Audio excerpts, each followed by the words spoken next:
Okay, I'm gonna add to a video that we did before. Before this, we did a, um, a video on Centroids and Orthocenter. So just a quick review on that. The way to get Centroid was to get the medians or middle, and the way to get your Orthocenter was to do altitudes. So that's in a previous video. If you need to go watch it, go watch it. All right. So now this time we're going to talk about how to get centroid and orthocenter in a coordinate plane. So whether they give you the triangle or they give you the coordinates and you connect them, whatever you want to do. If they just give you coordinates, I think it'd be wise to get some graph paper and graph it yourself. That way you have a visual of what it actually looks like. But quick review: centroid, the point of concurrency of the median. So the first step we're going to do is we're going to get the medians of each one. So if you remember back centroid, here's what we found out. The distance from the vertex to the centroid, which is where all these medians are going to meet, is 2/3 the distance from the vertex to the midpoint of the opposite side. Again, that's in a previous video. And the centroid is always on the inside of the triangle. So when we get this done, if where they meet is not inside the triangle, then it's wrong, and we need to kind of look and see what happened. All right, but first step, to get the medians, we got to find the midpoint of each of the sides. You can do it a few ways. First thing, and this video requires you knowing a little bit about midpoint and slope. So if you need review on that, then you'll find a video that helps you with that. But if we have this, one way to do it, we'll do AB first.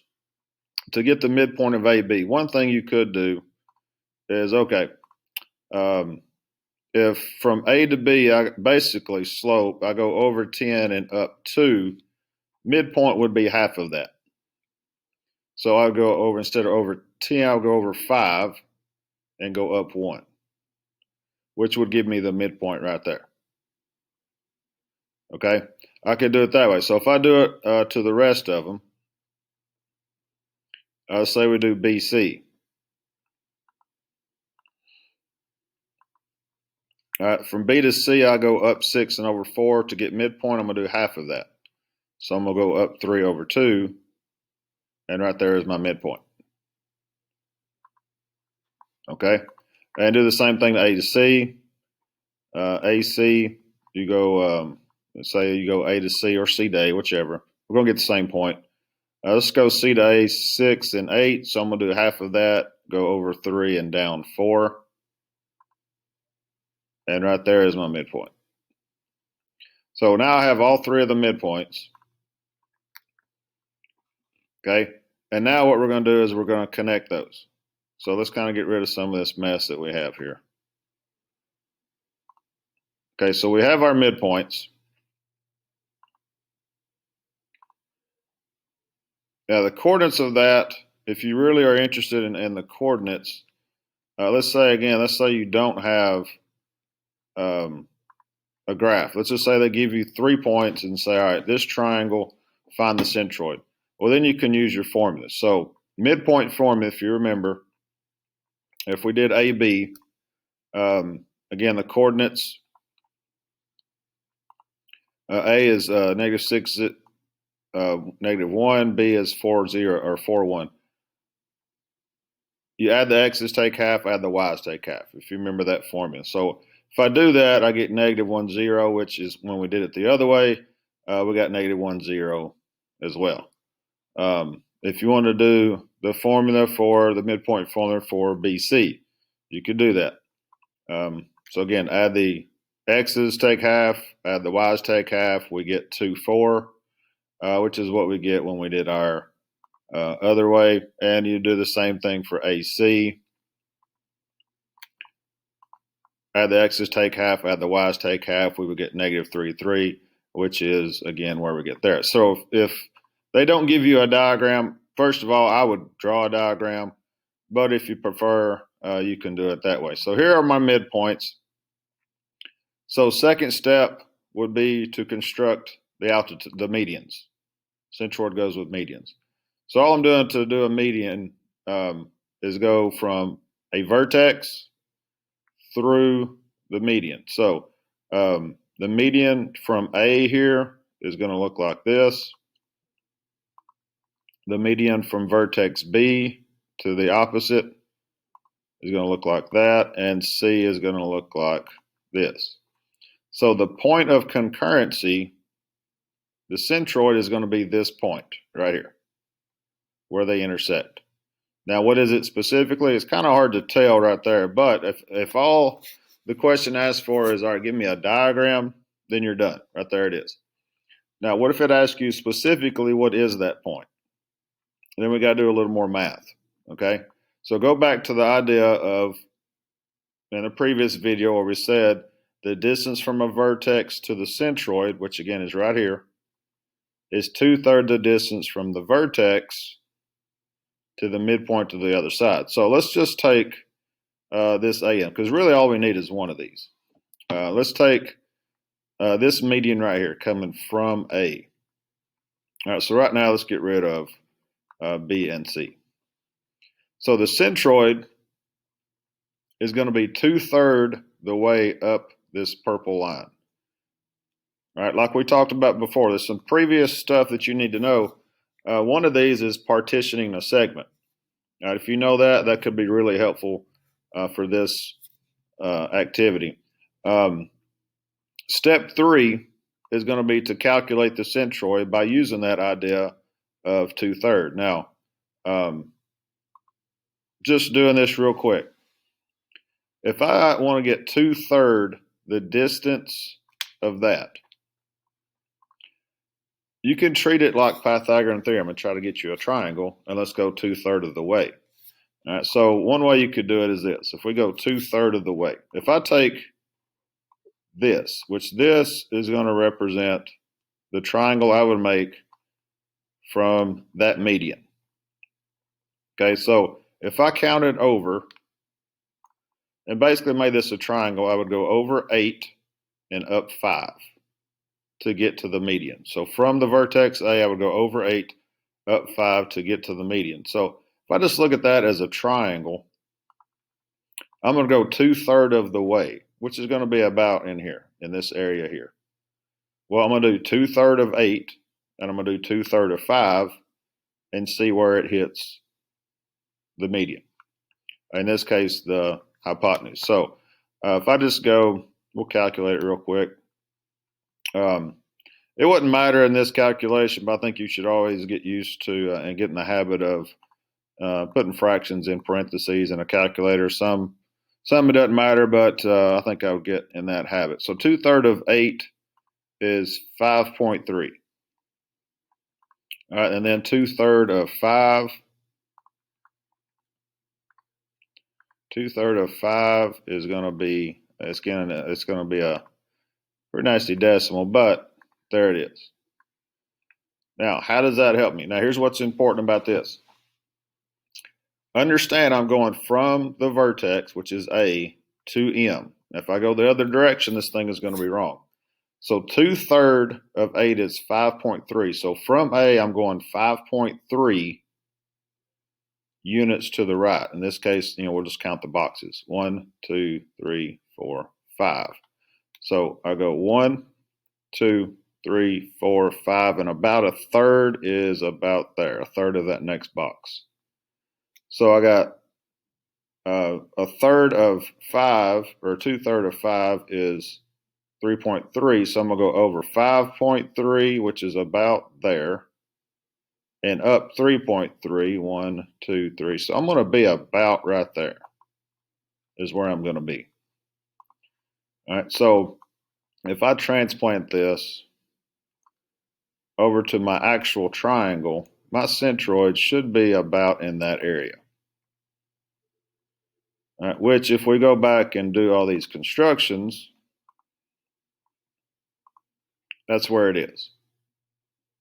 Now, I don't have to do it for C and B, because if it's 2/3 the way of this one, then it's going to be 2/3 the way of the other one where they intersect. So, but what is that specifically? Well, if I go back and look at my triangle and say, okay, I go over 5.3 from the vertex and I go up 3.3, what I'm going to find out is the centroid is going to be right there at negative 0.7 and 2.3. And I know it looks weird because it's a decimal, but most of the time when you do a centroid in the coordinate plane, it doesn't look all pretty, but that's what it's going to be. And again, I just have to do that to 1.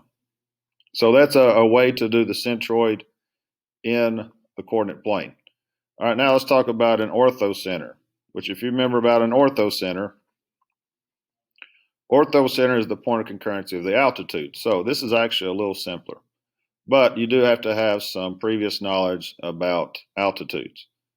So step 1 is we're going to find the altitudes by using slope. So you do have to know a little bit about slope, but slope of perpendicular specifically. So in previous lessons, we did slope of parallel and perpendicular lines. And slope of parallel lines, those are going to be the same. And slope of perpendicular lines are negative reciprocals of each other. Now, you hear it a lot of different ways. You see it as the product has to be -1, negative reciprocals, and I'm sure there's some other ways to write it. But basically what we have said in class is flip and change the sign of the slope. Okay, so here's what that means. Let's say we get the slope of AB. And if you have a diagram, slope of AB, you just rise and run.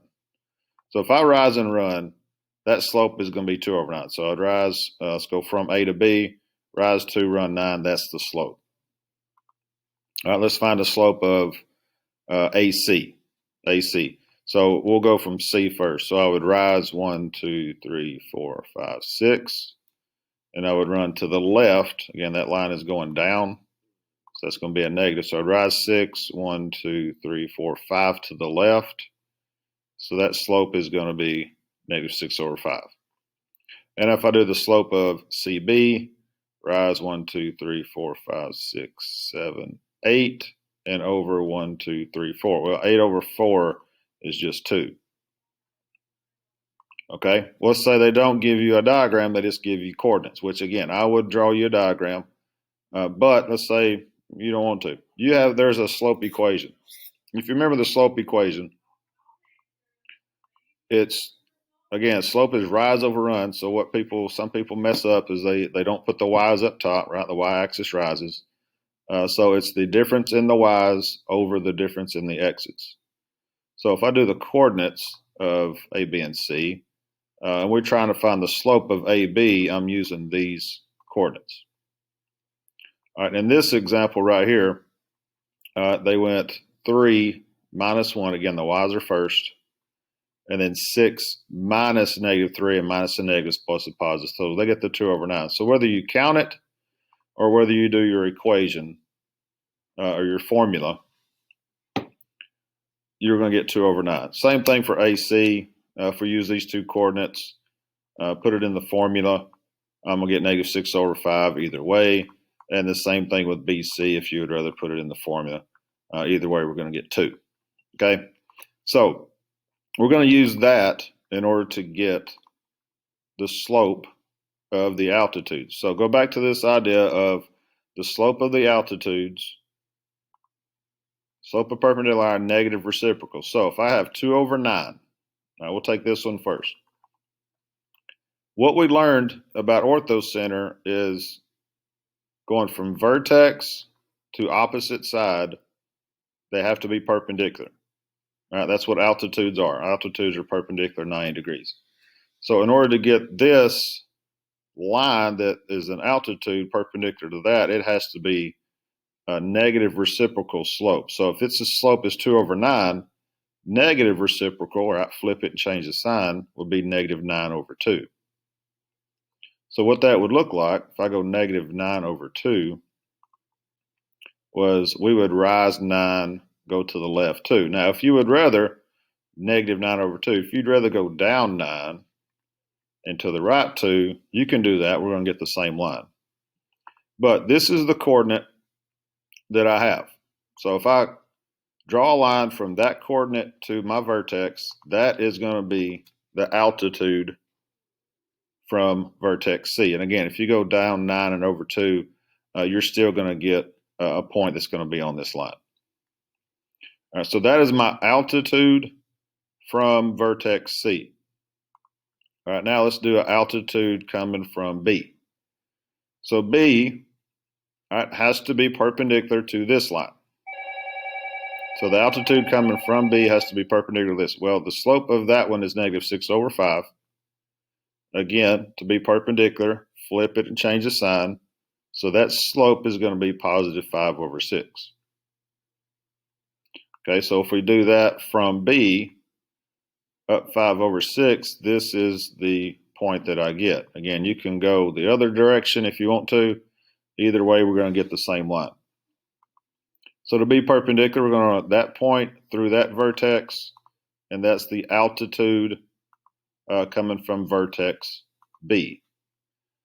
Okay, and really that's all I need, but we're going to go ahead and do A. So coming from A, right, vertex, or the slope of this is 2/1. And we kept it over 1 because we knew we were going to flip it and change it. So flip it and change it, that's -1/2. So coming from the vertex, down 1, right 2. That's my next point. Draw you a perpendicular, and it looks like that. So you see it's going to meet in the same spot as the other two. So this point right here is going to be my orthocenter. Now, what is it specifically? That's going to be hard to find. You see it kind of looks like 1, -1. But most of the time when they do this, it's just a diagram saying, okay, where is the orthocenter? Okay, so right there it is. Now, if I do this, it's going to say -1, -1. That's not exactly right. It's just rounded. But that is an example of orthocenter in a coordinate plane. So you have both of those, centroid in a coordinate plane and orthocenter in a coordinate plane. Another video, we'll talk about in-center and circumcenter, what they are, and also put those in a coordinate plane. But that'll be in a later video. Thank you.